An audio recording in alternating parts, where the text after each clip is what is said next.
Today with me, I have Joanna Penn, who I've actually known for far too long now. Hello, Joanna.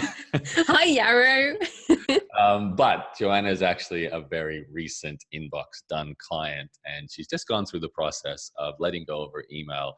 So I thought it'd be great to talk to her, see how her life has changed. But first of all, Joanna, just in case people don't know who you are, what do you do and who are you? Well, I'm an author, so I write thrillers as J.F. Penn, and I also write non-fiction for authors. And I have a site, thecreativepenn.com, pen with a double N, which is a site for authors to learn and writers on writing books and also book marketing and self-publishing. I'm also a podcaster at the Creative Penn podcast and also books and travel podcast. So I do a bit of everything under a number of brands. Now, you're clearly not a one-woman show, though. So, I remember when you first spoke to me about getting someone to take over your email, it was this sense of almost inevitability. Like, I know I should do this. I probably should have done this a while ago, but I've held off. So before you had someone helping you with your email, what did your business actually look like from behind the scenes in terms of what you did and where you had help and how your email was handled back then?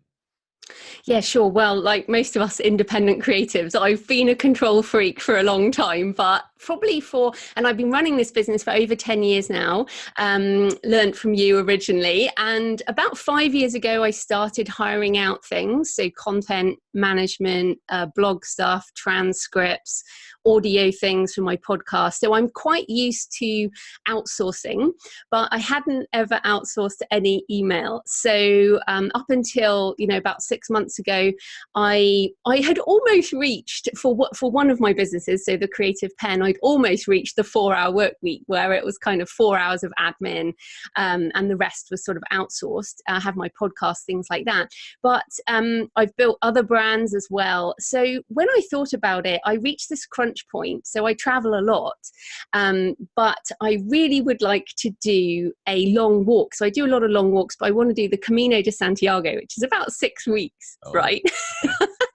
And I realized that I can barely go a long weekend without doing my email in order to respond to customers or to, just look after the people who are my community, but who also pay my bills. But I realized that although I've created a life of almost financial freedom, I have not created that time freedom. And it was talking to you also about mindset freedom, about not having to worry that someone was dealing with my customers or someone was answering an email about, an author who just desperately needed some reassurance about themselves. So I was doing all of that and really definitely logging into email a number of times per day. Yeah, it sounds like, customer service, but in your role, almost /therapist with some of your community. Authors are sensitive people, aren't they? So, especially about their work. Can you maybe talk a little bit about even your concerns regarding this? Because, you're handing over therapy lessons perhaps, or, certainly your most important people were reaching out to you in email, people paying you money, people potentially paying you money. How did you feel about this idea of letting someone else handle that kind of email? Well, I was very resistant, and I felt like only I can do this. Only I can be the one who can help people.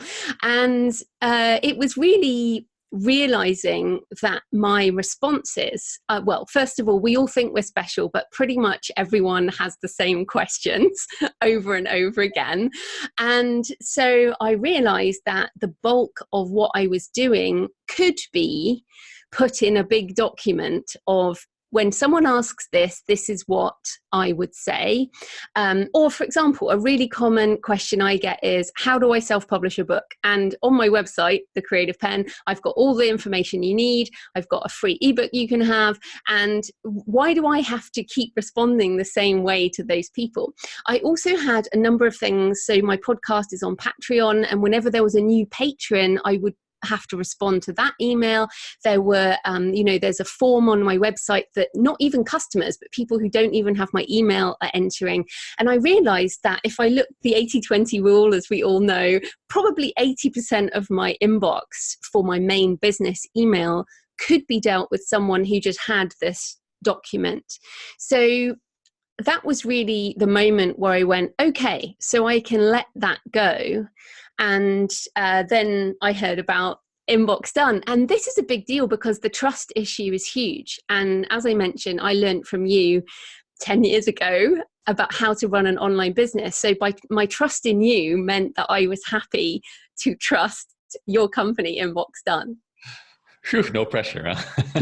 No pressure at all. Tell us about the training period. Like all of our InboxDone clients, you went through that very crucial time where you are handing over all these messages to your personal inbox manager. How did you find that experience? Yes. So again, there's that moment of trepidation. You're like, oh my goodness, what am I doing? But I had a really great call with Claire, or it will be whoever is running the service now. And she, so. Yes. And she explained that, because I was like, well, I need to know who this person is, right? I want to know. I don't just want some random or a group of random people doing it. So I asked all my questions, and then Claire paired me with someone who she thought was appropriate. Carly, I'm sure I can say her name, but she and I had a Skype call. So that was really good because I felt like I wanted to connect with her and kind of explain my business. I'm very good at documentation. So I actually spent the time before we even started. I documented loads and loads of stuff. And also my main virtual assistant also helped me with that, with all the main queries. So I probably had 10 pages of things that people would ask before we even got on the phone. I also made some videos for Carly of some of the most common things that I do. Of course, not all of that is necessary when you first get started, but I was really ready for this. Once I'd made the decision, I was kind of all in. So that training period was great. And basically for every single email. And the other thing, I guess, is I've used Gmail for years, but I hadn't been using it in the most effective way. So I was able to sort of help with the labels and the management of the inbox. And just to be clear, I am not out of my inbox yet. I'm 6 months in to using InboxDone as we record this. And I have been reviewing fewer and fewer over time, but at the beginning you can review every single email before it gets sent. Some of them will say from Carly assistant, and some will be from me, whether they're from me or not from me. And we've gone through these iterations, and I've just kind of started to let things go, which is really good now. So my goal, and I think this is important, my goal is for a sort of a year, because after a year you've kind of gone through all your cycles of business stuff. So after a year, then I should have outsourced, she should be able to manage most of it, 95% probably. Yeah, you really highlight two things. The letting go part. I've said this many times actually to people. I think the emotional addiction to email and just that feeling of, can I trust someone else to handle my email, is not something you just overnight go, you know what, I'm good. No, you're a great example. It's 6 months in, you've handed over a lot of email, but you're still slowly handing over more.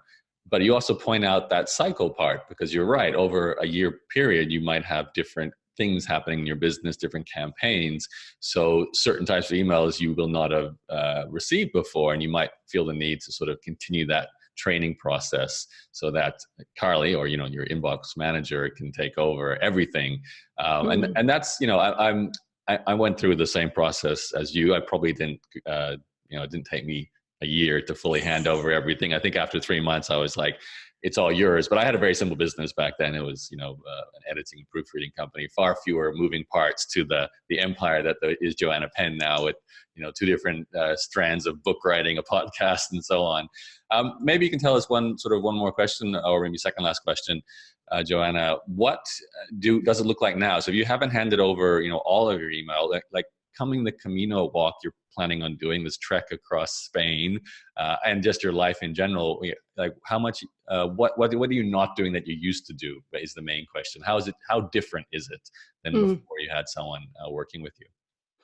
Well, I think it's a lot of the niggly stuff. Well, first of all, it's all the people who don't have my email. So the form, the form on my website at thecreativepenn.com/contact. So the contact form, and there are emails every day that come in the contact form, that a lot of them are stupid questions that if people spent a bit of time on my website, they would find out. So I got annoyed, and this is a big deal. If something is niggling you or annoying you, you have to outsource it or do something, because but occasionally through that form, I'll get a pitch, for a business deal or something important. So that has to be managed, but I was getting annoyed at having to deal with those questions. So that's one thing. I don't deal with any of those. So that's a filter.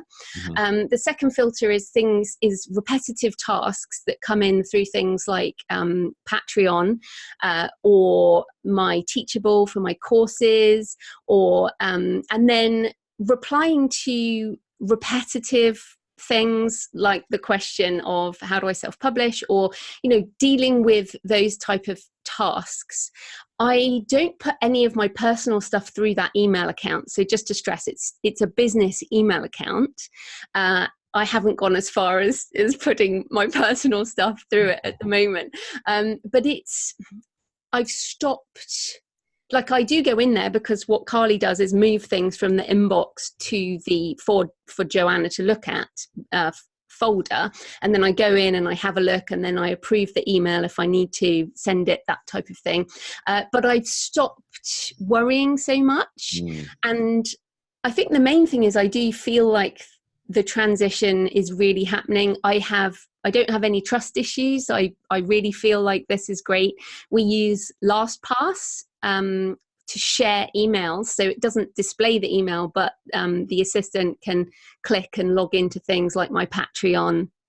So I'm not going to put things like my Amazon bank account details in there, but it's the stuff that you need for your regular help. So yeah, I think it's more like the peace of mind, and I'm able to let go more and more, than I used to do. Right.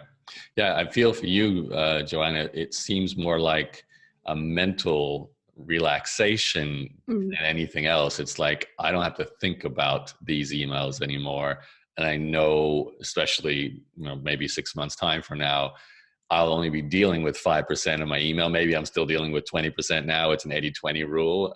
But the going to bed thinking about, I haven't dealt with all those form questions, all those really boring basic questions again and again and again every day. That's a huge mental change. I think it's a funny thing where you're on some level, you want to do everything with your email, and at the same level, once you let go, you kind of go, well, yeah, I really didn't need to be doing a lot of those messages, but it's hard to get through that transition. So I'm leaving with one last question for you. For those listening to what you're saying, and they're thinking about their own email and what they're getting, and this feeling of, I don't trust someone else to do my email. I don't think anyone else can do my email. And I also have trouble with this idea of not seeing my email, because I feel like I'll not know what's going on in my business. I'll be kind of left out of the loop. What do you say to a person, thinking all those different things?